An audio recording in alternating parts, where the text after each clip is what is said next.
اس کا کوئی M N اے نہ ہو ہم اس کے ایم این اے، جس کو کھانا نہ ملے وہ ہمارے وہاں آ جائے، جس کو کوئی ایم این اے نہ ملے ہم اس کا کام کرا دیں گے،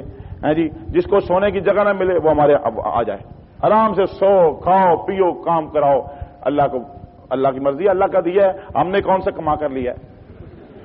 میں تو سب ایم این اے سے کہتا ہوں، میں نے کہا یار بات یہ ہے، ہم نے تو پیسہ خرچ نہیں کیا، ہمیں تو ان لوگوں کی دعاؤں کے صدقے سے ملا ہے،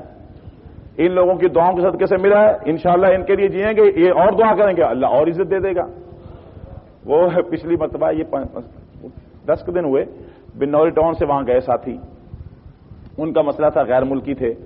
ویزا نہیں لگا کر دے رہے تھے، میں گیا وزارت داخلہ میں سیکٹری داخلہ کا، میں نے کہا ان کا ویزا لگاؤ، یہ پڑھنے آئے بیچارے بچے ہیں ان کو دو، کہ ٹھیک ہے۔ میں ادھر ادھر سے آ گیا تو وہ 2 گھنٹے بعد آ گیا، چہرہ بڑا میں نے کہا کیا ہوا؟ کہتا ہے اس نے ایک آدمی تھا، اس نے میرے کاغذات ایسے پھینک دیے، اس نے کہا میں سفارش وارش کو نہیں مانتا، گاڑی تیار تھی میں گھر جا رہا تھا، میں نے کہا اس کی ایسی تیسی، میں نے کہا پھر اعظم طارق تیرے ایم این اے بننے کا فائدہ کیا؟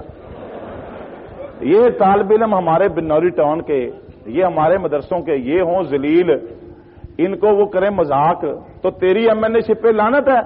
میں نے کہا چل بیٹھ گاڑی میں ابھی چلتے ہیں، چل مجھے اس کمرے میں لے جاؤ، گیا، میں نے کہا کہاں کاغذ؟